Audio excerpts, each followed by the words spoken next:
আল্লাহ বলে বান্দা শুন, এই পৃথিবীটা হলো ক্ষণস্থায়ী, ক্ষণস্থায়ী, ক্ষণস্থায়ী। এটা থাকার জায়গা নয়। এই পৃথিবীতে কেউ থাকতে পারে নাই, না পারছে? এই পৃথিবীতে কেউ থাকতে পারে নাই, ক্ষমতা দিয়াও থাকতে পারে নাই। আল্লাহ কয় ফেরাউনের দিকে তাকায়া দেখ, আমি তারে থাকতে দিছি না। নমরুদের দিকে তাকায়া দেখ, আমি তারেও থাকতে দেই নাই, ক্ষমতা কম ছিল না। আল্লাহ বলেন তাদেরকে আমি ধ্বংস করে দিলাম। শুধু বরত্ব দেখাইছে, নিজের অনেক বড় দাপটশালী মনে করছে। আমি তাদেরকে মাটির সঙ্গে মিশায়া দিছি। আবু জাহেলটাও মাটির সঙ্গে মিশায়া দিছি। ঘুষ ধ্বংস করে দিছি। ট্রাম্পরেও ধ্বংস করব, এমনকি ওয়াংসাং সূচিরেও আল্লাহ ধ্বংস করবে। আমরার আফারেও কিন্তু আল্লাহ ধ্বংস করবে। কথা হয় না? যারা এই জমিনে জুলুম করছে, আল্লাহ আমি কাউরে ছাড়বো না। জুলুম মালিক পছন্দ করে না। এটা শুধু আফা না, আমিও যদি জুলুম করি আল্লাহ আমারও ছাড়বে না। জুলুম আল্লাহ পছন্দ করে না। বান্দারে জুলুম আমি আল্লাহ পছন্দ করি না। আমি বান্দাদেরকে ছাড় দেই বান্দা সংশোধন হওয়ার জন্য। ছাড় পাওয়ার পরও দেখা যায় বান্দা আরো নাফরমানি করে, আরো জুলুম করে। আল্লাহ কয় আমি কিন্তু নাটায় দূরে রাখছি। গুড়ি যখন আকাশে উড়ে, গুড়ি মনে করে আমি তো অনেক দূরে আছি, কিন্তু গুড়ি জানে না মালিকের হাতে আমার নাঠায় লাগানো। টান দিলেই আমি মালিকের কাছে আসতে হবে। তাই আল্লাহ বলে বান্দারে জুলুম বরদাস্ত করতে পারি না। যুবক ভাইরা, দুনিয়া নামক পরীক্ষার হলে প্রত্যেকটা মানুষকে পরীক্ষা দিতেই হবে। দুনিয়া ক্ষণস্থায়ী আর পরকাল চিরস্থায়ী। বলুন, দুনিয়া ক্ষণস্থায়ী, পরকাল চিরস্থায়ী। চিরস্থায়ী পরকালের সময় অনুযায়ী ৬০-৭০ বছর মাত্র কয়েক ঘন্টা। কয়েক ঘন্টার জন্য পৃথিবীতে আসছি একটা পরীক্ষা দেওয়ার জন্য। পরীক্ষার হলে পরীক্ষায় যদি ফেল মারি, অস্তিত্ব থাকবে না, উপায় থাকবে না। যদি পরীক্ষায় ফেল মারি, আমার যুবক ভাইরা, বুদ্ধিমান ওই ব্যক্তি, ব্রেনি ছাত্র, ওইটা প্রশ্ন পাওয়ার পরেই খাতায় লেখা শুরু করছে, কারণ সময় কম। আর কিছু কিছু ছাত্র দেখবেন বৈশা বৈশা গল্প করে, কলমে কামড়ায়। সময় কিন্তু দুজনেরই যাচ্ছে। কেউ লিখে লিখে সময় পার করছে, কেউ গল্প করে পার করছে। সময় কি কারো জন্য থেমে থাকবে? সময় কারো জন্য থেমে থাকে না। তাই আমার একটা আবদার হলো, দুনিয়া নামক পরীক্ষার হলে আসছি, সময় কারো জন্য থেমে নাই। সময় পানির স্রোতের মতো দৌড়তেছে। এই পৃথিবী ক্ষণস্থায়ী, ক্ষণস্থায়ী। একদিন মালাকুল মউত আজরাইল আপনি আমার সামনে এসে যাবে। সেদিন বলতে পারবেন না যে আমারে 10টা মিনিট সময় দেন। একটা সেকেন্ড তো আপনি আমাকে সময় দেওয়া হবে না। কথা কি বুঝতেছেন? সময় দেওয়া হবে না আমার যুবক ভাইরা। তাই পরীক্ষা দিতে আসছি। ইমানদার, ইমানের পরীক্ষা হবে। বলুন, কিসের পরীক্ষা? ইমানের পরীক্ষা হবে। এই যুবক ভাইরা, দিলের কান লাগায় শুনি। নিজে যখন ইমানদার দাবি করব, নিজে যখন ইমানদার দাবি করব, নিজে যখন ইমানদার দাবি করব, এটাও লেখা রাখেন ইমানের পরীক্ষা আছে না নাই? আল্লাহ বলেন আমিনু কামা আমানান নাস। এই ঈমান আনবি, তাদের মতো ঈমান আনো। এখানে আমিনু কামা আমানান নাস, কাদের মতো ঈমান আনবো আল্লাহ বইলা দিছে। তাদের মতো তারা কারা? আমরা জানি তারা হলো সাহাবায়ে কেরাম। আমিনু কামা আমানান নাস, ঈমান আনো তাদের মতো তারা হলো সাহাবায়ে কেরাম, যারা ঈমানের পরীক্ষায় উত্তীর্ণ হয়েছে, বিনিময়ে জান্নাতের সার্টিফিকেট পাইছে। সুবহানাল্লাহ। আমাদের ঈমানি পরীক্ষা হবে। আরেকটা কথাও শুনে রাখেন, পরীক্ষার কিন্তু সাবজেক্ট ভিন্ন ভিন্ন হতে পারে। কাউরে আল্লাহ গরিব বানাইয়া পরীক্ষা করবে, বুঝে নিবা এটাই তোমার সাবজেক্ট। কাউরে আল্লাহ ধনী বানাইয়া পরীক্ষা করবে, বুঝে নিবা এটাই তোমার সাবজেক্ট। কাউরে আল্লাহ মুসিবত দিয়া পরীক্ষা করবে, বুঝে নিবা এটাই তোমার সাবজেক্ট। যুবক ভাইরা, গরিব বানায়া পরীক্ষা করে গো, দিন আনে দিন খায়, তার অভাব শেষ হয় না। বুঝতে হবে এটাই তোমার পরীক্ষা, এই হালতেই বলতে হবে আলহামদুলিল্লাহ। আমরা দেশের স্বভাব বড় খারাপ, যদি অভাব লাগে দেখে আল্লাহ আর কেউ দেখে না, খালি আমারই দেখে। অভাবের উপর অভাব, আল্লাহরে দোষারোপ করে। বন্দায় জানে না এটাই তোমার সাবজেক্ট, এই সাবজেক্টে পরীক্ষা দিতে হবে। কাউরে আল্লাহ কোটি কোটি কোটি কোটি হাজার কোটি টাকার মালিক বানায়, ওই হাজার কোটি টাকার মালিকের সাবজেক্ট হলো ধনী। ধনী অবস্থায় মালিক তার পরীক্ষা নেয় রে। ওই পরীক্ষায় যদি উত্তীর্ণ না হতে পারো, ধনী তোর খবর আছে। গরিবের বেলায় পরীক্ষা হবে, গরিব তোর খবর আছে। মুসিবত দেয় মাঝে মধ্যে, আল্লাহ মুসিবত দেয়, বড় বড় মুসিবত আসবে, বিপদ একটার পর একটা আসবে। বুঝতে হবে সাবজেক্ট এটাই, এই আমার উপরে মুসিবত আসবে, মুসিবতের উপরে ধৈর্য ধারণ করতে হবে, ধৈর্য নিয়ে বলতে হবে আল্লাহ যেই অবস্থায় রাখছেন আলহামদুলিল্লাহ, আপনার ফয়সালার উপরে আমি সন্তুষ্ট। আমার যুবক ভাইরা, পরীক্ষা দিতে হবে। ঈমান নামক এই যে দৌলত আমাদের কাছে আছে, যদি দাবি করি আমি ঈমানদার, তাহলে অবশ্যই ঈমানের পরীক্ষা আছে না নাই? সাহাবায়ে কেরাম আমিনু কামা আমানান নাস, আল্লাহ বলেন তাদের মতো ঈমান আনো। তারা ঈমান আনছে পাথরের নিচে, বুকের উপর পাথর রাখছে। প্রচন্ড মরুভূমির বালু, এত গরম এত গরম এত গরম। সৌদি আরবের বালুর মধ্যে যদি আপনি চাউল ডালেন, এটা মুড়ি হয়ে যাবে, এত গরম। এই বালুর মধ্যে সাহাবায়ে কেরামদেরকে শোয়া দিত, উপরে পাথর দিত যাতে লড়াচড়া না করে। বিনিময়ে তাদের কাছে বলা হইতো ঈমান ছেড়ে দে, আমি তোরে আজাদ করে দিব। সাহাবায়ে কেরাম পাথরের নিচে থাইকা বলতো জীবন দিতে পারি, ঈমান দিব না। আমার যুবক ভাইরা, শুধু তাই নয়, কত সাহাবীদেরকে জ্বলন্ত কয়লার মধ্যে শোয়া দিছে গো, চামড়া কষে কষে পড়ে গেছে। বিনিময়ে তারা ঈমান দেয় নাই, আওয়াজ দিয়া বলছে জীবন দিব কিন্তু ঈমান দিব না। বহু সাহাবীদেরকে গরম তৈলের মধ্যে ঢেলে দিছে, যেইভাবে আমরা মাছ ভাজি করি, সাহাবীদেরকে তৈলে ঢেলা দিছে, জীবনটা দিয়া দিছে, কিন্তু ঈমান দেয় নাই। সুবহানাল্লাহ, ঈমান দেয় নাই রে। আর আজকে আমরা 5 টাকার কাছেও ঈমান বিক্রি করি। বাস্তব না বাস্তব? আমরা যেই তালের ঈমানদার, আমাদের বুকের উপরে পাথর দেওয়া লাগবে না, আমাদেরকে গরম তৈলেও ডালা লাগবে না, আমাদের গলায় রশিও লাগানো লাগবে না, কারণ আমরা 5 টাকার কাছেই নিজের ঈমানটা বিক্রি করে দেই। মেরে দিল তলব রহা হ্যায়, মেরে जले रहा है सीना, ए दवा वही मिलेंगे मुझे ले चलो मदीना बलगल उला। हल्का ही कुरा कर, हल्का ही कुरा। बिजमालिही हसनत जमीआ खसालिही सल्लु अलैहि।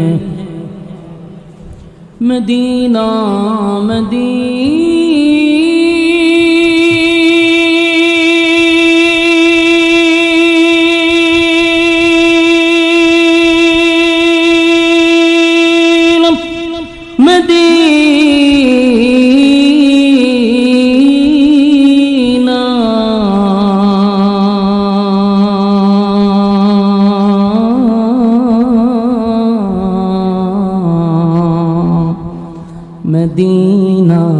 मदीना मुमिनों की गुनगुना है, दीदार मदीना बलगल उला बिकमालिही कशाफत तुजा बिजमालिही हसनत जमीआ खसालिही।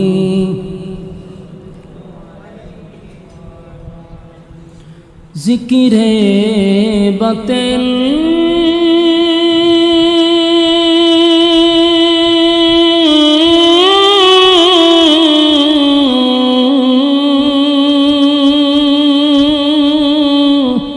को हटा दे दिल से रब जिक्र में तेरे लगा दे रोज शाब ला इलाहा जोड़े ला इलाहा ला इलाहा इल्लल्लाह ला इलाहा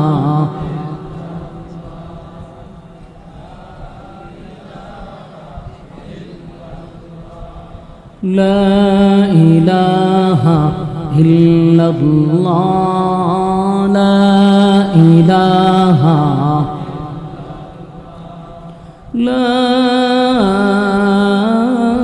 इलाहा इल्लल्लाह मुहम्मदुर रसूलुल्लाह सल्लल्लाहु अलैहि वसल्लम। আলহামদুলিল্লাহ, নবীনগর থানার অন্তর্গত দৌলতপুর পশ্চিমপাড়াবাসীর উদ্যোগে আয়োজিত আজকের বার্ষিক ইসলামী মহাসম্মেলনের সম্মানিত যিনি সভাপতি জনাব হাজী মোহাম্মদ জজমিয়া সাহেব দৌলতপুর, আজকের মাহফিলের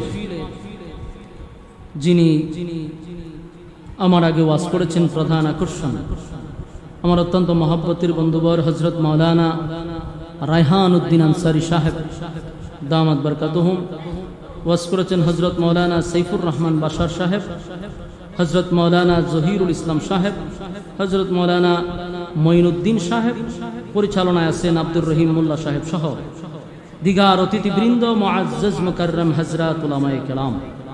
উপস্থিত আছেন আমার নওজোয়ান তরুণ যুবক ভাইয়েরা, মাইকের আওয়াজ যতটুকু দূরে যায় অবস্থানরত আছেন পর্দানিশী মা ও বোনেরা, সকলকে আমার অন্তরস্থল থেকে জ্ঞাপন করছি মুবারক সবটুকুন শুকরিয়া আল্লাহ সুবহান মহিয়ান গড়িয়ান সর্বশক্তিমান আল্লাহ পাকের জন্য, যিনি প্রতিকূল আবহাওয়ার মধ্যেও সুস্থ অবস্থায় দিনই একটা পরিবেশে আলেমদের সহবতে আসার এবং বসার তৌফিকটুকু রব্বে কারীম আমাদেরকে দিয়েছেন। এই জন্য আমরা মালিকের দরবারে শুকরিয়া আদায় করছি আলহামদুলিল্লাহ। লক্ষ কোটি দুরুদ এবং সালাম আল্লাহর সৃষ্টির প্রধান আকর্ষণ জনাবে মুহাম্মদুর রাসূলুল্লাহ সাল্লাল্লাহু আলাইহি ওয়াসাল্লামের উপর। সম্মানিত সুধী, আমরা যারা এখনো রাস্তাঘাটে দোকান পাটে অনর্থক বেহুদা নিষ্প্রয়োজনে সময়টুকু নষ্ট করতেছি, মেহেরবানি করে আমরা ফ্যান্ডেলে চলে আসি। মেজালিসুল কোরআন মেজালিসুল্লাহ, কোরআন হাদিসের মজলিস, এটা তো আল্লাহর মজলিস। যতক্ষণ বসা থাকবো গুনাহ হবে না, এটাই সম্ভব। ফ্যান্ডেলের বাহিরে থাকবো গুনাহ হবে, এটাই সম্ভব। গুনাহমুক্ত পরিবেশে, ঠান্ডা একটা পরিবেশে আমাদেরকে আল্লাহ বসার সুযোগ করে দিয়েছেন। আগামী কাল পর্যন্ত যদি বেঁচে থাকি তাহলে আড্ডা মারার সুযোগ আছে, গল্প করার সুযোগ আছে, কিন্তু আগামীকাল বেঁচে থাকলেও এই মাহফিলটাতে বসার কোনো সুযোগ নাই। এজন্য বুদ্ধিমান ওই ব্যক্তি যারা গল্পতে আসি, আড্ডাতে ব্যস্ত আছি, প্রতিদিন আপনারা আড্ডা মারতে পারবেন বেঁচে থাকলে, যদি আজরাইলে না ধরে। তাই মাহফিলটা প্রতিদিন পাওয়া যাবে না, বছরে একবার। তাই গুরুত্বপূর্ণ জায়গা রেখে নিকৃষ্টতম জায়গায় যদি সময় নষ্ট করি, এটা প্রত্যেকের ব্যর্থতা। আমরা ফ্যান্ডেলে বসে যাই, আল্লাহ রাসূল বলেন নাজালাত আলাইহিমুস সাকিনা, যতক্ষণ দিনই মজলিসে কেউ বসা থাকে উপর থেকে সাকিনা রহমত নাজিল হয়। আসেনি সুবহানাল্লাহ? থাকলে বলবেন। তাহলে এমন একটি বরকতি জায়গা রেখে আমরা বাজারে, সবচেয়ে নিকৃষ্টতম জায়গা হলো বাজার, ওইখানে যেন আমরা সময় বেশি না দিই। আর আমি দৌলতপুর নতুন কোনো বক্তা না, আমার জানা মতে আমি মনে হয় কয়েকবার 5 বছর 4 বছর টানা আসতেছি, মানে শ্রোতাও আমার পরিচিত, বক্তাও আপনাদের পরিচিত। তাহলে আমি আপনাদের পরিচিত বক্তা, বক্তারে শাস্ত্রলে বইয়ের টেস্ট করার কোনো সুযোগ নাই। এই জন্য মেহরবানি করে আমরা প্যান্ডেলে চলে আসি। আর আপনাদের এই প্রোগ্রামটার সাথে আমার একটা সুসম্পর্ক হয়ে গেছে। আপনাদের দৌলতপুরের এই প্রোগ্রামে আসতেছি অনেক বছর ধরে। যেই সময় আবদুল্লাহ এই মসজিদের ইমাম সাহেব ছিল, তখন থেকেই তার মাধ্যমে এখানে আমার আসা শুরু হয়। তা আবদুল্লাহ নাই, চলে গেছে। এক সময় আমরাও থাকবো না, চলে যাব, কিন্তু বাকি সবগুলা স্মৃতি হিসাবে থাকে। আমরা এই বিষয়টাকে স্মরণ করে বসে যাই। এই বছর যারা প্যান্ডেলে বসছি, আগামী বছর অনেকে নাও থাকতে পারি না। কোনো সন্দেহ আছে? কোনো সন্দেহ নাই। যুবক যারা, এরা মনে করতেছে আমরা তো আর মরার বয়স হয়েছে না, মরলে বুড়াডি মরব। আবদুল্লাহ কি বুড়া হয়েছিল? কথা হয় না। আবদুল্লাহর বয়স আমার থেকে কম হইব। তো আবদুল্লাহ যুবক বয়সে মারা গেছে। এই পৃথিবীতে আসার একটা সিরিয়াল আছে, কিন্তু যাওয়ার কোনো সিরিয়াল নাই। দাদার আগে নাতি চলে যায়, বাবার আগে সন্তান চলে যায়, তার মানে কোনো সিরিয়াল নাই। এই জন্য আমরা যারা ইয়ং আছি, মেহরবানি করে আমরা বসে যাই, কথা আমরা না বলি। যত নীরব থাকবেন কথা তত শুনতে ভালো লাগবে, বক্তারও বলতে ভালো লাগবে। সম্মানিত সুধী, আমি আপনাদের সামনে মহাগ্রন্থ আল কোরআন থেকে সূরা কাহাফ এর শেষ অংশ তেলাওয়াত করছি, আরেকটি আয়াতের একটি অংশ তেলাওয়াত করছি। আয়াতগুলিকে সামনে রেখে আমরা কিছু কথা উপস্থাপন করতে চাই। আল্লাহ রাব্বুল আলামিন যেন বলনেওয়ালার জবান দিয়ে ইখলাসের সাথে বলার, শুননেওয়ালার শ্রবণ করার ইখলাসের সাথে তৌফিক দান করুক, আমিন।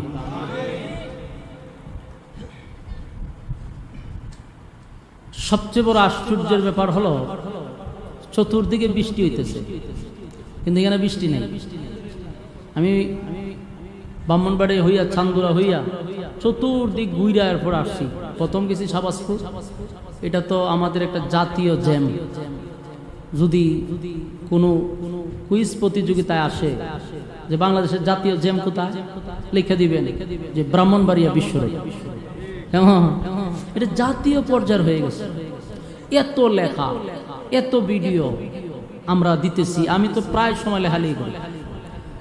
এরপরও আমাদের উপদেষ্টাদের কান পর্যন্ত পৌঁছতেছে না।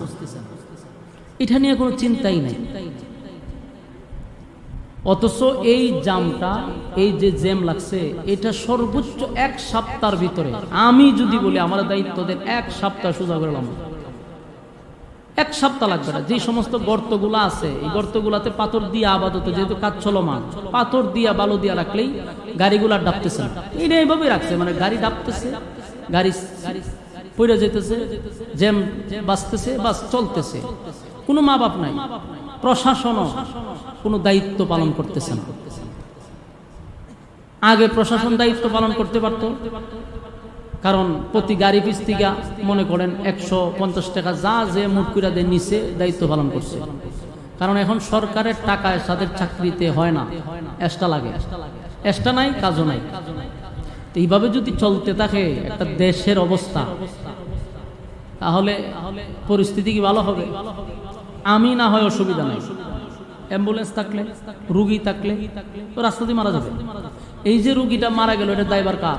সরকার যে বর্তমানে আছে, তার দায়িত্ব।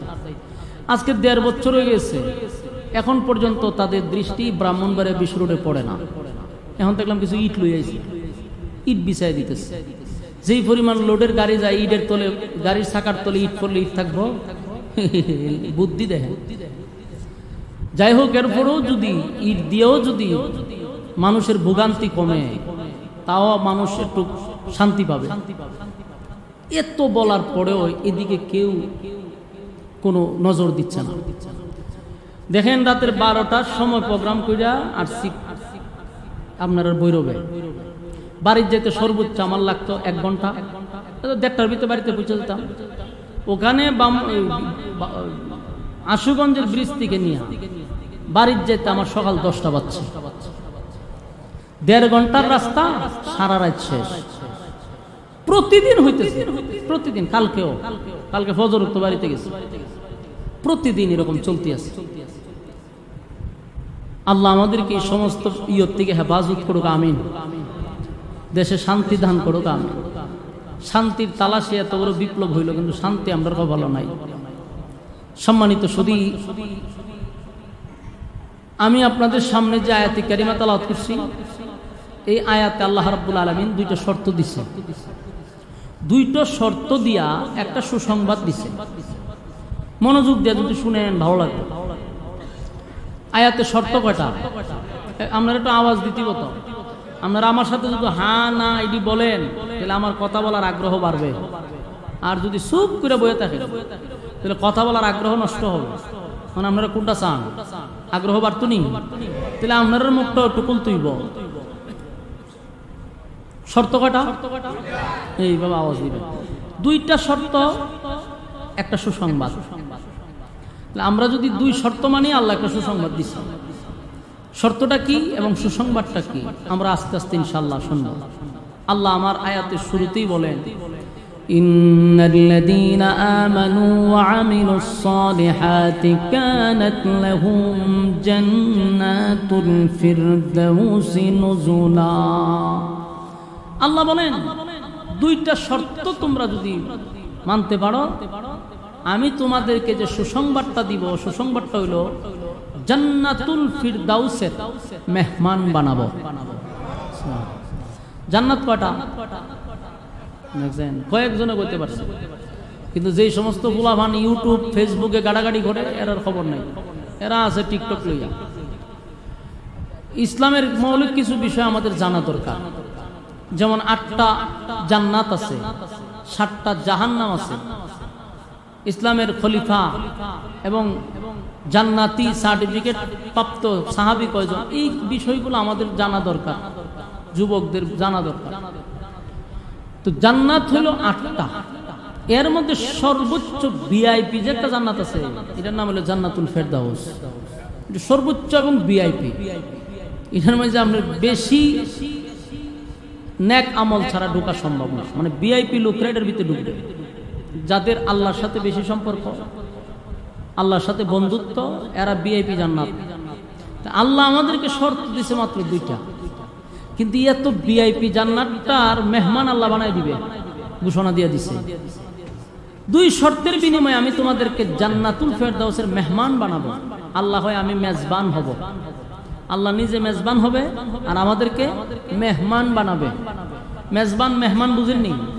যেমন আমি দুলাল ভাইয়ের বাড়িতে আছি, দুলাল ভাই হইল আজকে মেজবান আর আমি হইলাম মেহমান। আমারে উনি যত আপ্যায়ন করছে এটা মেজবান হিসাবে করছে, আমি তো মেহমান। আবার আমার এখানে যখন উনি যাবে তখন উনি হবে মেহমান আর আমি হব মেজবান, তখন আমার ওনার আপ্যায়ন করা এটা সুন্নাত। তো সম্মানিত সুধী, আল্লাহ নিজে বলতেছে যে আমি মেজবান হব আর বান্দাদেরকে মেহমান বানাবো। আল্লাহ আমরা খাওয়াইব, আল্লাহ আমাদেরকে আপ্যায়ন করবে। শর্ত হইল 2টা। ইল্লাল্লাযীনা আমানু, 1 নাম্বার হলো তোমরা ঈমান আনতে হবে। শর্ত কি? হই যে কথা কয় না। 1 নাম্বার হলো ঈমান, ওয়া আমিলুস সালিহাত, 2 নাম্বার হলো নেক আমল। তাহলে 1 নাম্বার হলো ঈমান, 2 নাম্বার হলো নেক আমল। এখন এই ওয়াজ শোনার পরেই আপনারা সিদ্ধান্ত নেবেন, হুজুর প্রথম শর্ত আমরা মানছি। প্রথম শর্ত সবাই মানছে, কারণ সবাই এখানে ঈমানদার দাবিদার। আমার কথা বল না, সবাই ঈমানদার না বেঈমান? ঈমানদার। এখানে যারা বসছেন, যারা আসছেন, সবার একটাই দাবি যে আমরা ঈমানদার।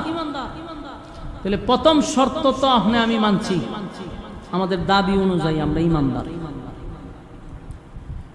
এখানে যারা বসছে কেউ নিজেরে বেঈমান দাবি করবে না, সবাই নিজেরে, যে জীবনে কোনোদিন এক ওয়াক্ত নামাজ পড়ে না, ঈদও যায় না, পশ্চিম দিকে উসুটকায়া পরেও না, সারাদিন গাজা মাজা লইয়া ঘুরে থাকে, মুস মুস লাল ঘুরে লেছে, রোজা নাই, নামাজ নাই, হজ নাই, জাকাত নাই, ফরদাও নাই, হালাল হারাম তো মানেই না, সারা গ্রামে সুদের টাকা লাগায় রাখছে, তুলে আর খায়। এমন একটা ব্যক্তির যদি কি আপনি কন আমি ইমানদার না বেঈমান, বুকের মাঝে 3টা তাফা দিব, আমি ইমানদার। বাস্তব কইছি না বাস্তব, আপনারা আওয়াজে বোঝা যায় আমি মিছা কথা কইছি। আমি আমার জীবনে বহুই রকম লোক দেখছি, হের জীবনে নামাজই পড়ছে, সূরা ফাতিহাও পারে না, উযু কেমনে করি এটাও জানে না, কিন্তু আমি জিজ্ঞেছি আপনি ইমান আসেনি ভিতরে, বাড়ির সব না পাক্কা ইমানদার। আমি বেঈমান হইতে না, বেঈমান হলে লাঠিতে বাইরে শুরু করবো। তাহলে দাবির বেলায় তারও কি আছে, ইমান আছে, দাবি করতেছে আমার ইমান আছে। সুদ ঘুষ জানা ব্যভিচার যা আছে সব একটা মানুষের দ্বারা হচ্ছে, কিন্তু দাবির বেলায় সে ইমানদার। কথা হয় না দি, ইমানদার। সব মানুষের একটাই দাবি, হুজুর আমরা ইমানদার। এখন আপনি তারে বেঈমান বলবেন এমন কোনো সুযোগই নাই, বলার কোনো সিস্টেম নেই। একটা মানুষ নামাজ নাই, রোজা নাই, যেমন মানুষ এমনি চলতেছে, কিন্তু দাবি করে ইমানদার, আপনি তারে বলতে পারবেন বেঈমান? কেন বলতে পারবেন না? কারণ ইমান মাফার থার্মোমিটার আপনি আমার কাছে নাই। ইমান মাফার থার্মোমিটার নাই। জ্বর উঠলে দেখবেন ফার্মেসিতে কোনো ডাক্তার আনেন, আওয়ার পরে প্রথম বগল এই হাতটার উপরে তুলে বগলের নিচে একটা খাড়ি ঢুকাই পাবে, দেখছেন না আপনারা? ঢুকাইয়া কতক্ষণ রাখে, টান দিয়া বাইর করে কয় 102, মানে আপনার জ্বর 102। যে মেশিনটা দিয়া মাপিটা না বলে থার্মোমিটার, তো এটা দিয়া মাপলে বোঝা যায় আপনার জ্বর কত পয়েন্ট আছে। তো ইমান মাপার থার্মোমিটার যদি থাকতো তাহলে বেনামাজি কোনোদিন ইমানদার দাবি করতে পারতো? ইমানদার দাবি করলে বগলে নিচে ঢুকাই দিলাম, বলে ঢুকাই হলাম বইয়া তা কথা টান্দা বাইর করে হইতাম যে তোর ইমান 0, এমনি ভিটা শুরু হইতো। আরেকটা বিষয় হলো এই থার্মোমিটার বাইরিলে খালি সাধারণ পাবলিক ধরা পড়তো এমনটা না, বহু বক্তা ধরা পড়তো, বহু ইমাম ধরা পড়তো, বহু ফির ধরা পড়তো। কথা হয় না? মসজিদের ইমাম রাখার সময় তখন মানুষের যোগ্যতা জিজ্ঞাসা না হলে, হুজুর ইমামতি ঢুকার আগে আপনি বগলের নিচে একটু আলগি দেন, আলগি দিলে ঢুকাই দিল খাটি ঢুকাই কতক্ষণটা কেউ তো হুজুর আপনার ইমান 0, আপনার পিছনে নামাজ হইতো না। মান সম্মান লিয়ে তাড়াতাড়ি ব্যাগ টুক লিয়া যান, বাইরে মারলাম। ইমাম সাহেবগুলো সর্বনাশ, দৌড়। ফির যখন তো মুরিদ করবো তখন হয়তো ফির সাপ বগলের নিচে আলগি দেন, আলগি দিয়ে খাটি ঢুকাই দিত। ঢুকাই হয়তো ফির সাপ আপনার তো ইমান 0 পয়েন্ট আছে, আপনার কাছে মুরিদ হই কেমনে? বেজ্জতি বেড়াকে তাড়াতাড়ি দৌড়ে, ফিরও দৌড়াইতো। নেতায় যদি আইতো বক্তব্য দিত, হয়তো আমার চরিত্র ফুলের চেয়ে পবিত্র, হয়তো পবিত্র আর অপবিত্র পরে আগে বগুলের নিচে আলগে দেন, ঠিক নেই? নেতার বগুলের নিচে খাটি ঢুকাই দিত, ঢুকাইয়া কতক্ষণ টান্দা বাইরে হইতো, নেতাজি ইমান 0, আপনার মতো এরকম ফতার উপরে বুট দেওয়া যেত না। বাইরুন, বাস্তব না বাস্তব? বক্তায় যে ওয়াজ করতো, এখন আমার নিয়েছিলাম হয়তো হুজুর ওয়াজ করবেন, পর আগে বগুলের নিচে আলগে দেন, আলগে দিয়া আয়না ঠান্ডা করতেন, হুজুর আপনার তো ইমান 0, বাড়ির যান গিয়া বেজ্জতি বার আগে। বাস্তব না বাস্তব? তার মানে এই সিস্টেম যদি আল্লাহ চালু করতো, কেউ বাঁচার কোনো সুযোগ নাই। কথা কই না দি? যেহেতু আল্লাহ থার্মোমিটার দিছে না, তাই সুদ করেও হয় আমি ইমানদার, ঘুষ করেও হয় ইমানদার, বেনামাজিও হয় ইমানদার, বেফরদাওয়ালাও হয় ইমানদার, টেন্ডারবাজিও হয় ইমানদার, সাদাবাজিও হয় ইমানদার। বাস্তব না বাস্তব? কিন্তু আমাদের কাছে যদিও থার্মোমিটার নাই, আল্লাহর কাছে আসেনি। আল্লাহ তার থার্মোমিটার দিয়া দেখতেছে যে আমরা যে দাবি করি ইমানদার, মূলত আমাদের ইমান 0। এই জন্য কোরআনের প্রায় জায়গাতে আল্লাহ বারবার বলতেছে ইয়া আইয়ুহাল্লাযীনা আমানু। যত জায়গায় ইয়া আইয়ুহাল্লাযীনা আমানু, সব জায়গায় আল্লাহ ইমানদাররে ডাকছে, রে ইমানদার ঈমান আন, হে ইমানদার জাহান্নামের আগুন থেকে বাঁচ, ইমানদার আমাকে ভয় কর। আল্লাহ সব জায়গায় ইমানদার রে কয়, বেঈমান রে কয় না। ইমানদার রে কেন কয়? কারণ হে ইমানদার দাবি করে কিন্তু এর ইমানের কৌটা 0। এই জন্য আল্লাহ আমাদের বারবার সতর্ক করতেছে, যে দাবি তো করস ইমানদার, কিন্তু আমি আল্লাহ জানি তোর ইমানের কোটা জিরো। এই জন্য সতর্ক হ। আল্লাহ বলেন, ইয়া আইয়ুহাল্লাযীনা আমানু কু আনফুসাকুম ওয়া আহলিকুম নারা। আল্লাহ বলেন, হে ইমানদারেরা, জাহান্নামের আগুন থেকে বাঁচো এবং তোমার পরিবারকে বাঁচাও। ইমানদাররে কইছে না বেঈমানরে কইছে? ইয়া আইয়ুহাল্লাযীনা আমানু তাকুল্লাহা হাক্কা তুকাতিহ। আল্লাহ কয়, হে ইমানদারেরা, আমারে ভয় করো। ভয় করার মতো। বেঈমানরে কইছে না ইমানদাররে কইছে? জোরে কোন? সব জায়গায় ইমানদাররে সতর্ক করে কেন? কারণ আমরা সাবাবাজি করতেছি। ঈমান নাই, জিরো। সাবাবাজি দিয়ে আমরা ঠিক আছি। যেন আল্লাহ বারবার সতর্ক করতেছে, সাবাবাজি করলে চলবে না, সত্যিকারের ইমানদার হতে হবে। কথা কয় না? এই কথা তো না কই, ভুলা লইছেন কেন? কথা কয় না, কথা কয় না। কথা কি মনোযোগ আছে? একটু মনোযোগ দেন। ভূমিকা মনোযোগ দিয়ে না শুনলে সামনের আলোচনা বুঝতেন না। আপনারা তো বইও চিন্তা করেন যে ছক্কাচার মারতো, আগে তো বল বুঝতেই বল, আর স্প্রিং বল না ফাস্ট বল না বুঝলে তো ওই যে বাংলাদেশে যেভাবে পড়া শুরু হয় বা পড়তে থাকবেন। ওয়াজ আয়সা প্রথম সাবজেক্ট বুঝবেন যে কোন বিষয়ে আলোচনা করবে এবং তার ভূমিকাটা কি, এগুলো যখন ফলো করবেন সামনের আলোচনা বুঝতে সুবিধা হবে। সম্মানিত শুধু এখন আসুন, আল্লাহ শর্ত দিছে দুইটা, সুসংবাদ দিছে একটা। শর্তের মধ্যে প্রথম হলো ঈমান। এতক্ষণ ঈমানের কথা বললাম যে দাবি করলেই চলবে না সত্যিকারের ঈমানদার হতে হবে? ঈমানদার হইতে হইব, দাবির বেলায় না, কাজের বেলায় ঈমানদার হতে হবে। এখন আসুন আরেকটা एग्जांपल দিই। ঈমান হলো একটা অ্যাকাউন্ট। ঈমান হলো একটা অ্যাকাউন্ট। অ্যাকাউন্ট কেন বললাম? আপনি যদি নবীনগর ব্যাংকে যান, গিয়া যদি এখন বলে স্যার 1 লাখ টাকা ছিল জমা দেন, তো জিগাইব আপনার অ্যাকাউন্ট নাম্বার কোন? তখন যদি এখন বলে আমার অ্যাকাউন্ট নাই, আপনারা পাগল কইব নি? এই মিয়া অ্যাকাউন্ট নাই, আপনি কেন আইছেন? ও টাকা জমা দিতাম। টাকা জমা দিতে গেলে অ্যাকাউন্ট করতে হয়, টাকাটা রাখবো কোন? তো টাকা জমা দেওয়ার জন্য যেহেতু অ্যাকাউন্ট লাগে, ঠিক তেমনি ভাবে ঈমান হলো একটা অ্যাকাউন্ট। অ্যাকাউন্ট যদি আপনার থাকে, তাহলে আপনার ইবাদত বন্দেগী জমা হবে। ওই ওয়াজ করে আর বুঝিনি তো, বুঝলে হা না কইতে কত। এখন আবারও বলছি, ঈমান হলো একটা অ্যাকাউন্ট। অ্যাকাউন্ট যদি থাকে তাহলে নামাজ পড়বেন, অ্যাকাউন্টে ঢুকবো, রোজা রাখবেন, অ্যাকাউন্টে ঢুকবো, সৎ কাজ করতেছেন, অ্যাকাউন্টে ঢুকবো। অ্যাকাউন্ট আছে বিদায় ঢুকতেছে। ঈমানই নাই, আমরা নামাজ পড়ে কিতা উঠতে এটা ঢুকবো কো? ঈমান নাই, আপনি মানুষের সেবা করে কি করবেন? ঢুকবো কো? তাহলে মূল ফাউন্ডেশন হলো চিন্তা করছে কত গুরুত্বপূর্ণ। ঈমানের ব্যাপারে আমাদের কোনো ছান নাই। কথা হয় না? সব ব্যাপারে আমরা স্যাক্রিফাইস করতে পারি, কিন্তু ঈমানের ব্যাপারে চুল পরিমাণ আমরা পিছপা হব না। কারণ আমাদের মূল সম্পদ হলো ঈমান। যাররা পরিমাণ ঈমান লইও যদি খালি খবরে যান, যাররা পরিমাণ, আল্লাহ হয় কোনো একদিন আমি তোরে উড়াইয়া জান্নাতে ঢুকাবো। ওই যে সামান্য একটু ঈমান আছে। আর যদি ঈমানই না থাকে, অনন্তকাল অনন্তকাল যার শুরু আছে যার শেষ নাই, আগুনে জ্বলতেই থাকবেন। তাহলে ঈমান কত গুরুত্বপূর্ণ। আল্লাহ বলেন, ওয়ালা তাহিনু ওয়ালা তাহজানু ওয়া আনতুমুল আ'লাউনা ইন কুনতুম মুমিনিন। তোমরাই বিজয় হবে। আল্লাহ আমরা বলতেছে তোমরা বিজয় হবে, তোমরাই সফলতা অর্জন করবে যদি তোমরা মুমিন হও।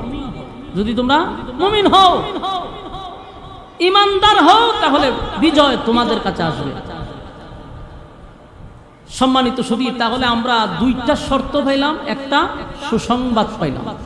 আল্লাহ বলেন, ইন্নাল্লাযীনা আমানু ওয়া আমিলুস সালিহাতি কানাত লাহুম জান্নাতুল ফিরদাউসি নুজুলা। আল্লাহ বলেন, এক নাম্বার শর্ত হলো যদি তোমরা ঈমান আনো। ঈমান আনবো কার উপরে? ঈমান আনবো এক আল্লাহর উপরে, যার কোনো শরীক নাই, যার কোনো সাথী নাই, সঙ্গী নাই। কুল হুয়াল্লাহু আহাদ। নবী আপনি বলুন, আমি একক অদ্বিতীয়, আমার কোনো সাথী নাই, আমার কোনো সঙ্গী নাই। আল্লাহ রাব্বুল আলামিন তার বিষয় স্পষ্ট করছেন, আমার কোনো সাথী নাই, সঙ্গী নাই, আমার কোনো ইলাহ নাই, আমি কারো কাছ থেকে জন্ম নেই নাই, কাউরে জন্ম দেই নাই। তাই আমরা যার উপরে ঈমান আনবো তিনি এক অদ্বিতীয়। আল্লাহ ছাড়া আমরা কারো কাছে মাথা নত করব না, আল্লাহ ছাড়া কারো কাছে চাইব না। ইন্না সালাতি ওয়া নুসুকি ওয়া মাহইয়ায়া ওয়া মামাতি লিল্লাহি রাব্বিল আলামিন। আমার নামাজ, আমার রোজা, আমার হজ, আমার যাকাত, আমার জীবন, আমার মরণ লিল্লাহি রাব্বিল আলামিন, সব কিছু আল্লাহর জন্য। সব কিছু কার জন্য? আমার জীবন মরণ সব কিছু মালিকের জন্য। তাই আমরা যার উপরে ঈমান আনব তিনি এক অদ্বিতীয়, কারো মুখাপেক্ষী না, কারো উপর আল্লাহ ডিপেন্ড করে না। আমার মালিক বলেন আমি কারো কাছে চাওয়ার প্রয়োজন নাই, সমস্ত মাখলুকাত আমার উপরে ডিপেন্ড করে, আমি কারো উপর ডিপেন্ড করি না। তাই আল্লাহ রাব্বুল আলামিন বলেন বান্দারে ঈমান যে আনবি শুধুমাত্র কেবলমাত্র একত্ববাদী খোদার উপরে ঈমান আনতে হবে। আল্লাহর উপরে ঈমান আনছেন ঠিক, কিন্তু আপনার ধ্যান ধারণা হলো আল্লাহর উপরে ঈমান আনলাম, কিন্তু আমার ঈমান আছে না গেছে? আপনারা বললেন মালিক ছাড়া আর কেউ নাই, আল্লাহ ছাড়া কোনো মালিক নাই, দেনেওয়ালা একমাত্র আল্লাহ। তাহলে সন্তান যদি কোথাও গিয়ে আপনি মান্নত করেন চান, তাহলে এটা আল্লাহর উপরে পূর্ণ আস্থা হইল? কথা কেন?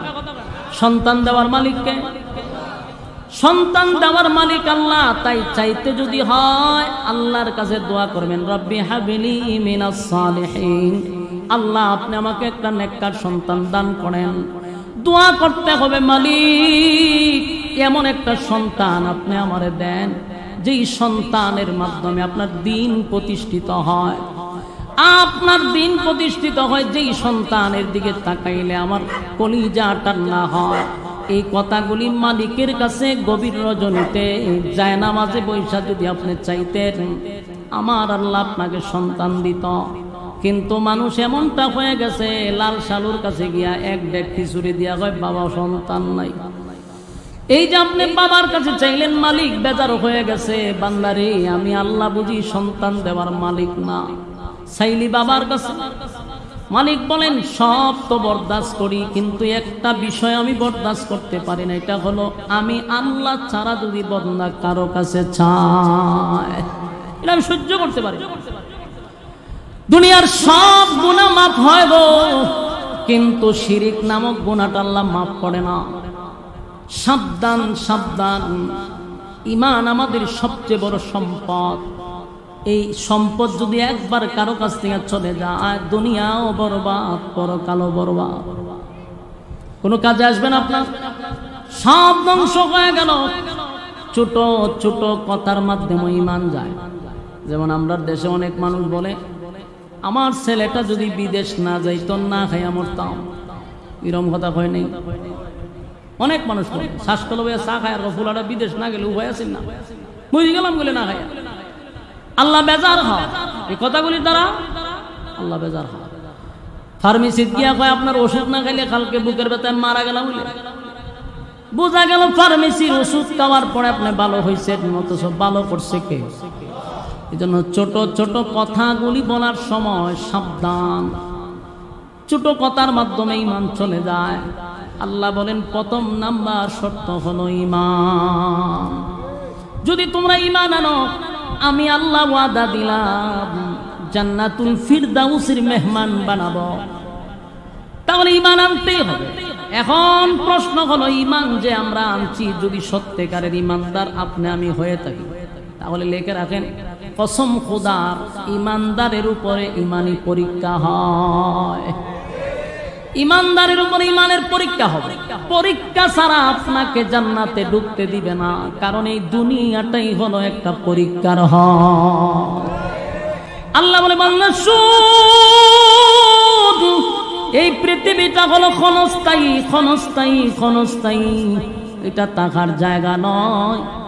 এই পৃথিবীতে কেউ থাকতে পারে নাই, না পারছে? এই পৃথিবীতে কেউ থাকতে পারে নাই, ক্ষমতা দিয়াও থাকতে পারে নাই, আল্লাহ কয় ফেরাউনের দিকে তাকায়া দেখ, আমি তারে থাকতে দিছি না। নমরুদের দিকে তাকায়া দেখ, আমি তারেও থাকতে দেই না, এই ক্ষমতা কম ছিল না।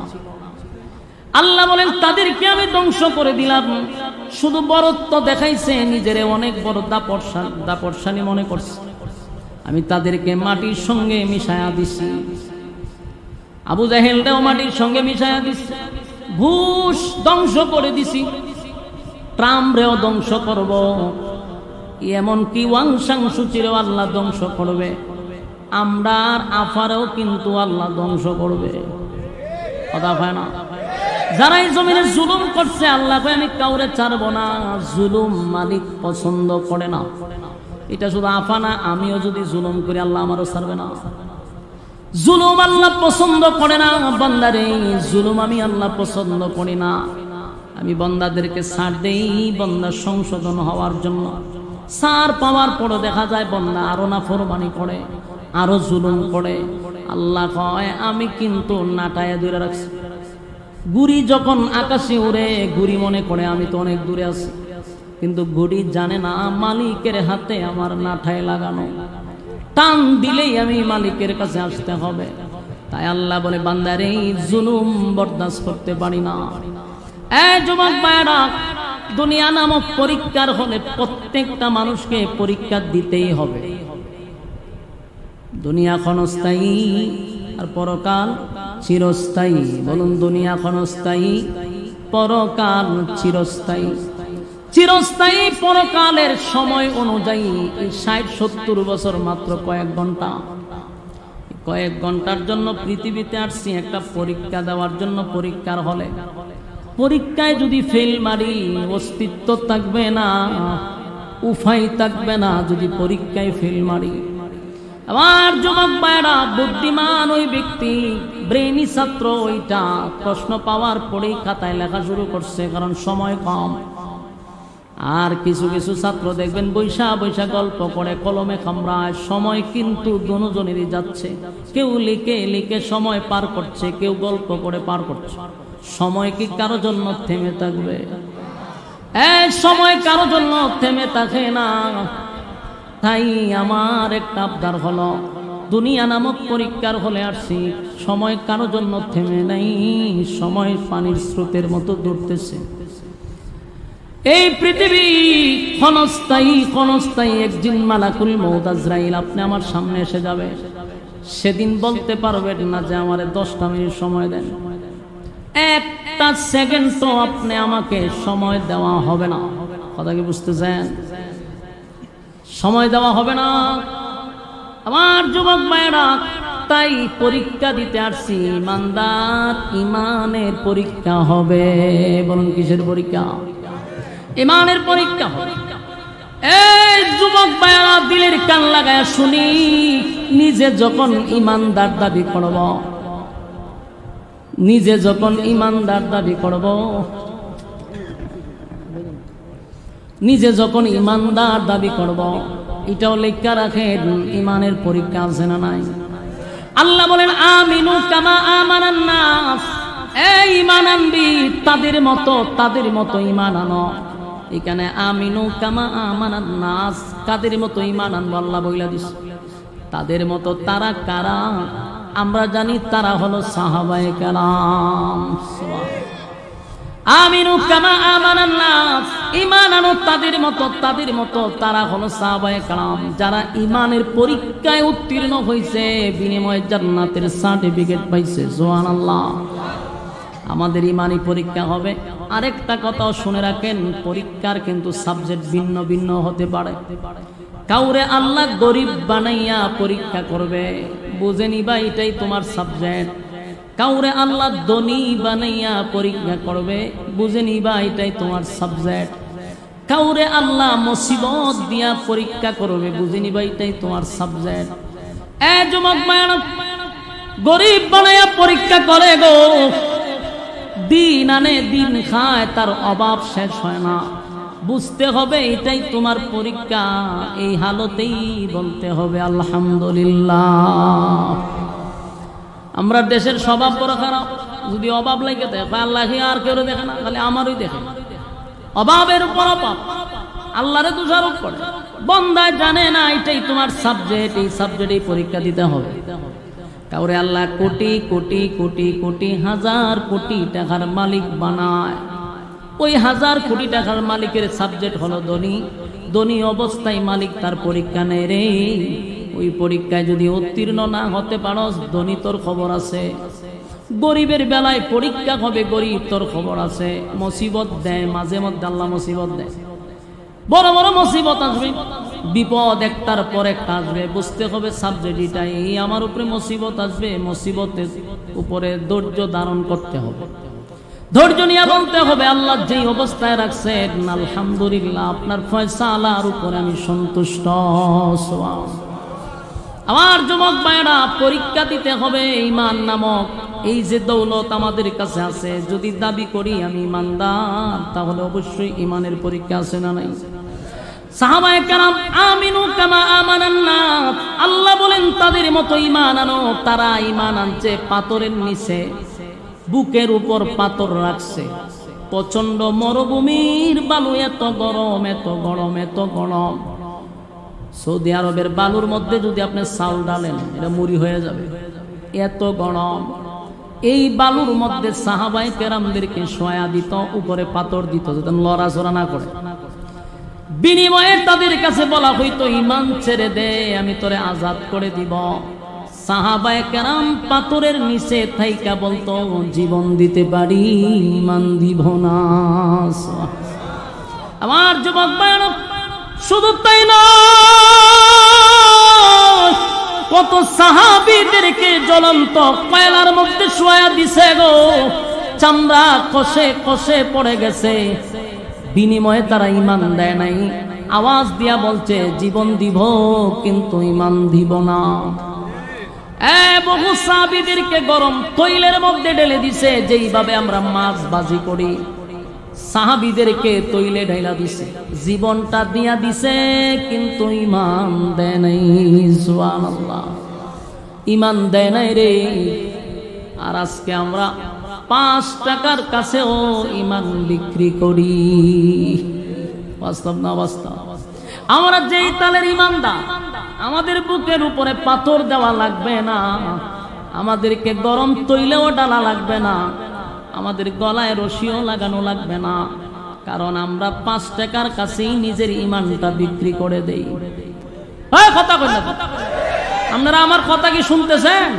হাত তুলে তো দিই, হাত তুলে না, হাত তুলে। আপনারা লক্ষণ খুব খারাপ দেখতেছে, আমি হাত তুলে একেবারে ডাড়া করে তুলে বলেন মুনাজাত পর্যন্ত, লড়াছড়া নাই। আমরা মুনাজাত দিয়ে যাবো ইনশাআল্লাহ। হাত তুললে এখন ইনশাআল্লাহ, লক্ষণ খারাপ তো এরা। হাত তুলে বলে আমরা মুনাজাতের আগে যাওয়া যাবি নাই ইনশাআল্লাহ। এখন মাইন কাটছি, বাদ পালাইছি না, উঠবেন ওয়াদা বরখেলাপ। আর ওয়াদা বরখেলাপ হলো মুনাফিকের খাসলত। বলুন কিসের খাসলত? তখন যদি কেউ উঠে আপনারা স্লোগান দিবেন, কে যায় রে? মুনাফিক যায়। এই ইজ্জত থাকবো নি? কথা হয় না। যদি ইজ্জত বাঁচাইতে চান তাহলে বয়ে দাম লাগতো। আর যদি কোন বলো জোর আমার ইজ্জত নেন, এটা বেজ্জিতের লোক, কেন জান না করে ইজ্জত বেজ্জিতের লোক, এখানে তাহার দরকার নাই। লড়াচড়া আছে, লড়াচড়া মনোযোগ দিয়ে শুনে। আমরা কি তৈলের মধ্যে বাজি করন লাগবো, বুকে ভাত্তর দেওয়ান লাগবো? আমরা 5 টাকার কাছে ঈমান বিক্রি করি। খবর এটা কিভাবে সম্ভব? এটা বাস্তব। এখন আইছে নির্বাচনের মৌসুম। কিসের মৌসুম? ধুমধারাক্কা নির্বাচনের মৌসুম চলতেছে। বহু নেতা দেখবেন মাশাআল্লাহ এখন মাথার টুপি লাগাইবে। কথা কয় না? সারা জীবন টুপির বিরুদ্ধে, কিন্তু অহম টুপি লাগায়, পাঞ্জাবিও লাগায়, লাগাইয়া পুরা মৌলবী সালাম আল কি দেয় সবাই। আয়া ওয়াজও আয়াছেরা মন চায় ওয়াজও করে। ওরে বাপরে বাপ, বাপরে বাপ, চতুর্দিক দিয়ে এখন খালি মৌলবী। সারা জীবন না টুপিদারের বিরুদ্ধে কথা বলে, ইলেকশনের মৌসুম আইলে এরা মাথা টুপি দালায়। প্রত্যেকটা নেতার মাথা দেখবেন টুপি আছে, পাঞ্জাবি লাগায় সালাম আল কি দেয়। তো দেখবেন বর্তমান গ্রামগঞ্জে শহরে কোন যেখানেই কোন শাসটল গুলা এখন থাকে রমরমাট ঝমঝমাট। বাস্তব না বাস্তব? শাসটলে গিয়া দেখবেন একটা চেয়ারও খালি নাই। এটা সংসদ ভবনের মতো। মাননীয় স্পিকার হলেন যিনি কেজবাসুর সামনে বসে থাকেন, উনি হলেন স্পিকার, আর সবাই সংসদ সদস্য। এখানে বৈশাখ গল্প আড্ডা চলতেছে, আর মাঝে মধ্যে নেতারা ঢুকে সালাম আলকি দেয়। সালাম দেওয়ার পরে কয় আপনারা কি চাটা খাইছেন? না খাইছি না। তো সবার রং সামার দুমসে রং চা দেয়, ইচ্ছা মতো রং চা খায়। খাওয়ার পরে কয় বুটটা কারে দিবেন? রং চা দিয়ে খাওয়াইছেন আপনি, বুট আপনাকে দিতে হবে। নেতায় খুব খুশি, সালাম আলকি আরেকটা দিয়া জায়গা। কিন্তু যারা চা খাইছে এরা উঠে না। এরা কি উঠে গেছে গা? না আছে, এরা বইয়ে রয়েছে যে খালি ফাটি না আরো আইব। কতক্ষণ পরকে দেখা যায় আনারস মার খাইছে, আইয়া দিছে আরেকটা সালাম আলকি দেয়া হয় আপনারা কি চাটা খাইছেন? আর বুট টুট কারে দিবেন সিদ্ধান্ত হয়েছে না? কোনো সিদ্ধান্ত হয়েছে না। তা আগে যে দিলাইলে আরেকবারে সিদ্ধান্ত বলে হয়েছে না। হ্যাঁ বেটা হচ্ছে খাওয়া জনমের খাওয়া নি খাওয়া, দুধ চা খাওয়াইছে, দুধ চা। অহন বুট কারে দিবেন? সব বনার দুধ চা দিয়ে আপনি খাওয়াইছেন, বুট তো আপনারই দিতেই। নেতায় খুব খুশি, সালাম আলকি দিয়া নেতায় গেছে গা। কিন্তু এই ভাবলি কখনো উঠে না, ঠেঙ্গের উপরে ঠেং লাড়ায়। কতক্ষণ পর আইছে গুরু মার্কা, গুরু মার্কায় সালাম আলকি দিয়া সেরে কয় আপনারা কি কিছু খাইছেন টাইছেন? বেশি বালা জিনিস কখনো ভেড়ে পড়ছে না। হয়তো কফি মার, কফি খাওয়ানোর পরে জায়গায় বুট কারে দিবেন? কয়েকজন হার হয়েছে সব বনাস। সারা জীবন রং সার কাপড় টানছি, এখন তো কফি খাইছি। বুট আপনারই দেওয়া লাগবে, বুট আপনারই দেওয়া লাগবে। বলুন তো দেখি বুট কয়টা? কই আইসি ওয়াজ করতাম, গুরুস্থান আমার গেলাম। বুট কয়টা দিছে? কয়জন? ইমান আছে না গেছে? কি ফাত্তর দেওয়া লাগবে বুক না 5 টাকার কাছে দেয়? সার কাছে ইমান বিক্রি করে। হাই রে মুসলমানের ঘরের মুসলমান, তোর বুকো ফাত্তর দেওয়া লাগবো নি? তো রং চা একটা মাল লই তোর ইমান লইয়া যাওয়া যায়। কি থালের ইমানদার চিন্তা করছে। দেশে একটা শুরু হয়েছে এখন নির্বাচনের মৌসুম, 5 টাকার কাছে ইমান বিক্রি করবেন না। আর ওয়াদাই একজন যদি কোন বলে বুট দিমু তো হেরে দিবে, আপনি কেন হেরে কইবেন? হেরে কইবেন, হেরে কইবেন। এই ফাঁস মুখী কেন হয়েছে? না তো মুনাফিক, মুনাফিকের পরিচয় দিলেন, ইমান বিক্রি করলেন। আল্লাহ হেফাজত করে। আমিন। আগামীর নির্বাচন আমরা যদি চাই, টুফিওয়ালাদের নির্বাচন হবে ইনশাআল্লাহ। কথা কয় না ইনশাআল্লাহ? এনে কইছে না? ওই যে চরমনার হিসাবে একটা স্টেজও কইছিল যে আপনারা যদি মুনাফিকি না করেন তাহলে আগামীর বাংলাদেশটা হবে ইসলামের বাংলাদেশ। স্টেজও বইয়া কইছিল। কিন্তু এখন কি এই ওয়াদাত আছে? ওয়াদাত নাই তো। এখন বিভিন্ন দলে ভাগ হইতেছে। প্রতিদিন বক্তব্যে মানুষকে সচেতন করতেছি আমরা। মাঝে মধ্যে আমরা প্রায় সময় বলি যে ভাই ঐক্যের জন্য কিছু ছাড় দিতে হয়। ঐক্যের জন্য মানে আপনারা 5 জনের লাগে আমি ঐক্য হব। আমার টুপির মাথার যে কোয়ালিটির আছে, এই কোয়ালিটি কি 5 জনের মাথাত আছে? একজনের নেশা, একজনের উষা, একজনের ডিলা। তখন আমি ঐক্য করতে গেলে আমার টুপির ভাই চাইলে চলবো যে এই ভাষটা আমার টুপি করছে না, সাথে মিলে যা। এটা কি ঐক্য হওয়া সম্ভব? ঐক্য হইতে গেলে কেউ 5 হাত লম্বা টুপি থাকতে পারে, কেউ সুকা টুপি থাকতে পারে, কেউ নেশা টুপি থাকতে পারে, কিন্তু আমার ঐক্যের স্বার্থে আমাকে ছাড় দিতেই হবে। কিন্তু আল্লাহ, আমরা এমন এক জাতি, আমরা মধ্যে ছাড় নাই। আপনি কারো পক্ষে হইলেন, যদি হের পক্ষে হন তাহলে আপনারা বাহ দিতে দিতে আসমান উড়াইব। আর কোন অ্যাঙ্গেলে যদি তার বিরুদ্ধে একটু বলেন তে আপনারা আবার আসমান থেকে 7 জমিনের নিচে দাফন করে লাগবো। এটা না হলে বাংলাদেশ, এটা না। সম্প্রতি আপনারা জানেন আমার ফেসবুক পেজ আছে, ভেরিফাই ফেসবুক। তো মাঝে মধ্যে আমি বিভিন্ন বিষয় নিয়ে, আমি তো আর রাজনীতি করি না ওইভাবে, আমার যেটা ভালো লাগে আমি এটা গবেষণা করি, আমি একটা পোস্ট করি আমার ফেসবুক পেজ থেকে। আমি লেখালেখি মাঝে মধ্যে করি। যখন বিশ্ববিদ্যালয়ে শিবিররা যখন তাদের বিজয় আসলো, পরাজয় হলো অন্যরা, আর শিবিররা বিপুল ভোটে তারা বিজয় লাভ করছে, আমরা তাদের পক্ষে লেখালেখি করছি। বিশেষ করে আমি তাদের রাজনীতির কাঠামো, তাদের ডিসিপ্লিন, সব বিষয় নিয়ে আমি একটা পোস্ট করছি যে বাংলাদেশে যদি কেউ রাজনীতি করেন আগে জামাত থেকে রাজনীতি শিখেন। কেন বলছি? তাদের সব সাইডগুলা খুব সুন্দর এবং ডিসিপ্লিন, শৃঙ্খলা আছে। এটা আপনি আমার মতো কামড়াকামড়ি করে না। এরা প্রত্যেকটা জায়গাতে আপনি এদের অনুমতি নিয়ে আপনি কাজ করতে হবে। এই জন্য আমি আমার ওই দৃষ্টিভঙ্গিতে বলছি, রাজনীতি শিখতে গেলে এদের কাছ থেকে শিখুন। এখন এদের একটা প্রশংসা করলাম, এখন দেখা গেল আমার দলের লোক আমার 14 গোষ্ঠী উদ্ধার করে আমার দাফন করে দিচ্ছে। ওরে বাইরে তুই তো বুঝতি, আমার লেখার মর্ম তো বুঝতেই, তোরা কে বলছে রাজনীতি করতি? তুই কোন দৃষ্টিভঙ্গি থেকে আমি লেখালেখি করছি, তোর যদি এতটুকু বুঝার জ্ঞান না থাকে তুই রাজনীতি করা লাগবে না, তুই ফুটপাতে গিয়া চা বিক্রি কর, তোর কে বলছে রাজনীতি করতে। লেখার মর্ম বুঝতে হবে যে কোন অ্যাঙ্গেল থেকে লেখছে, কেন লেখছে, আমি পুরোটা পড়ি, তারপর আমার বিবেকের কাছে প্রশ্ন করি লেখার ধরন কোন দিকে গেছে। না আপনারে 7 তবক জমিনে নিচে দাফন করে নিচ্ছে, আমার দল লোকে দাফন করে নেব কেন, অন্য লোকের লোক। আচ্ছা গেল এটা।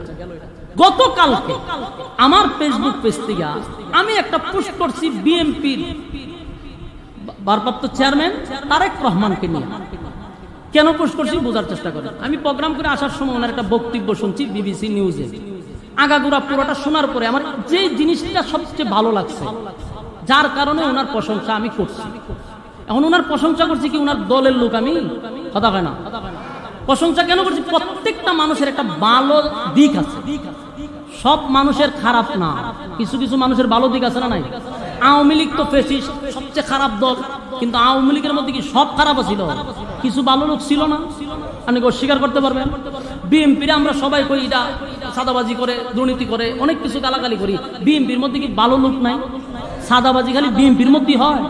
এনসিপি তো সবচেয়ে জনপ্রিয় সবার কাছে, এনসিপির মধ্যে কি সাদাবাজি নাই?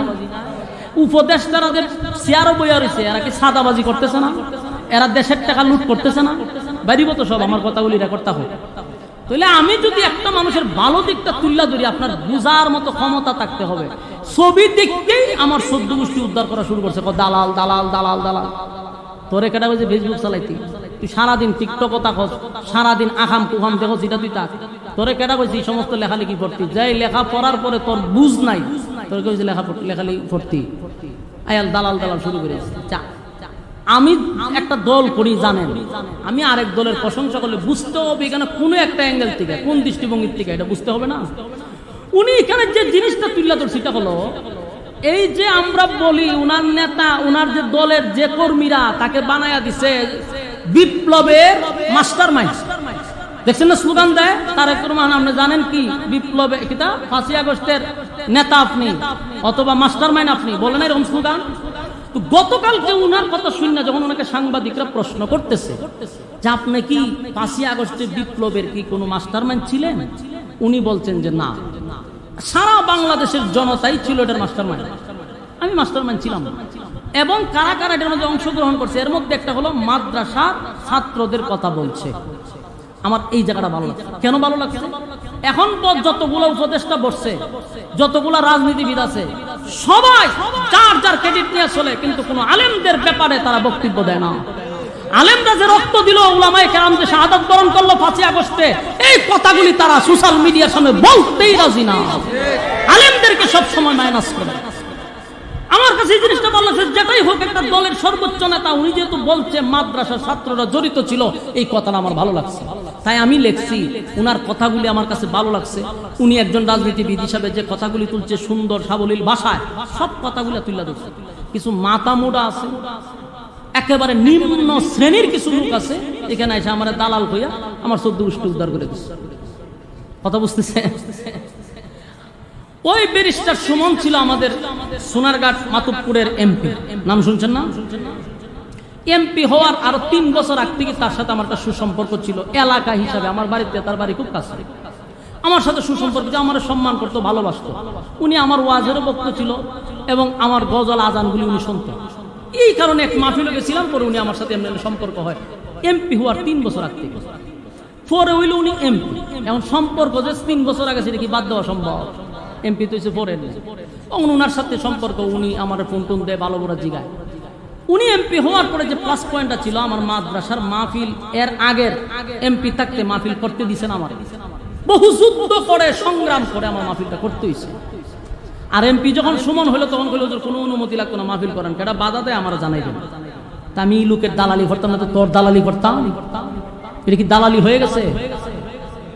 এটা তো দিনের দালালি নয়। সে আমার আগের থেকে তার সম্পর্ক, হন আমার দালাল বলেছে, সুমনের দালাল। আমার মাহফিল করতে দিল না আগের আওয়ামী লীগ এমপি মন্ত্রী, সে এমপি হওয়ার পরে বলছে কোনো অনুমতি নাই মাহফিল করান, কেউ বাধা দিলে আমারে বলবেন আপনি। আমি তার গান গাইবো না কি তোর গান গাইবো রে? আমি দালাল। অথচ সুমন ভাই বলতে পারবে না যে তার কাছে আমি নিজের স্বার্থে 10টা টাকা ওনার কাছে আমি চাইছি। আমি তো স্বয়ং সম্পূর্ণ, আমি আরেকজনের কাছে চাওয়া লাগে?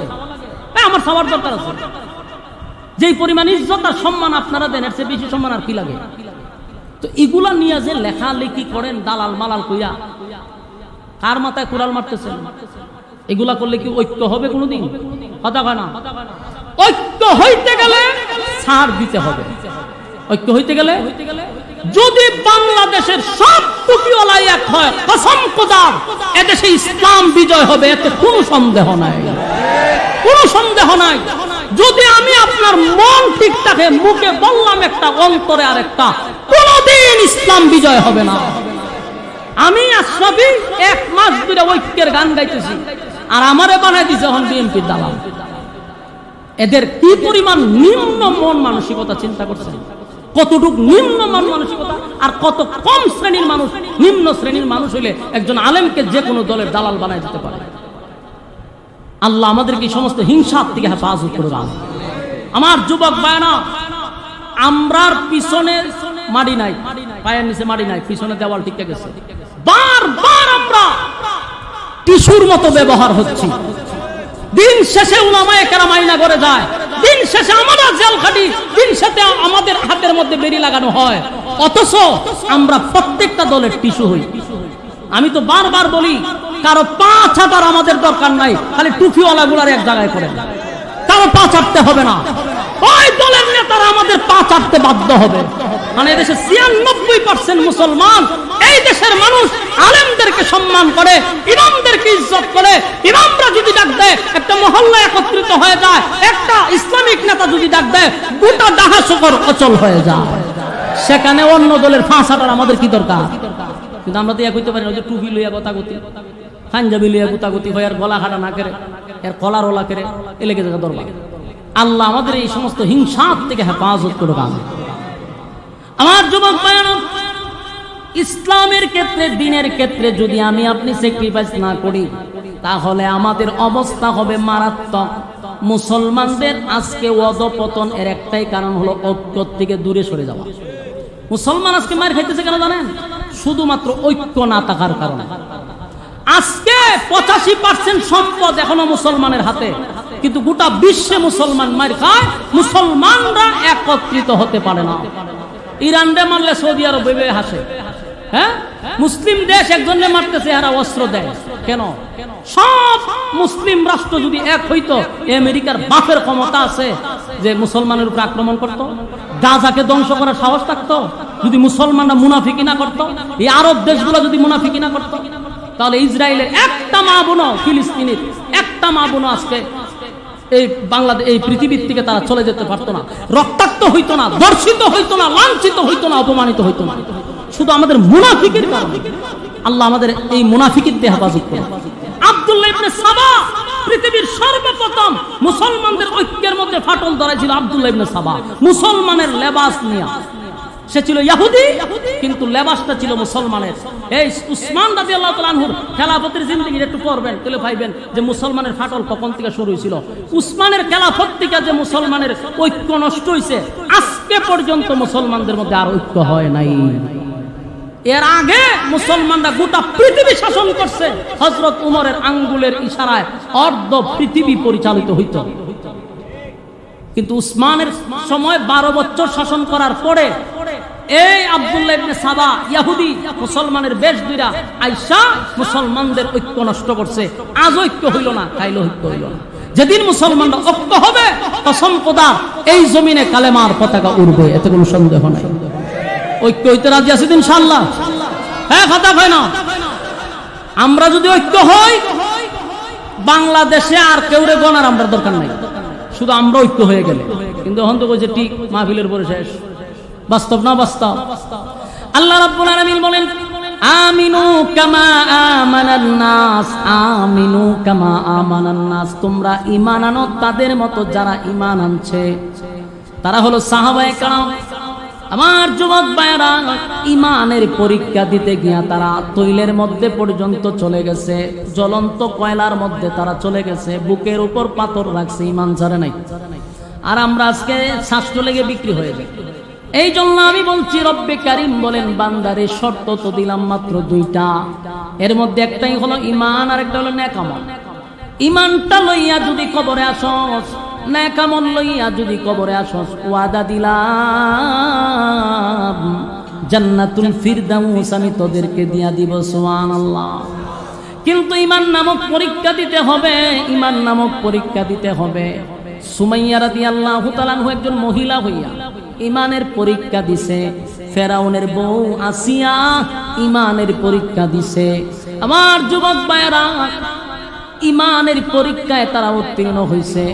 আসিয়া ছিল ফেরাউনের বউ, কালেমা পড়ার কারণে মুসা পয়গম্বরকে পয়গম্বর মানল, একত্ববাদী খোদার উপরে ঈমান আনল। ফেরাউন আসিয়ারে পর্যন্ত পেরাক মানল। পেরাক বুঝেননি? আসিয়ারে, ফেরাউন ছিল দেশের বাদশা, বাদশার বউ ছিল আসিয়া। সেই আসিয়া ঈমানের জন্য পরীক্ষা দিছে,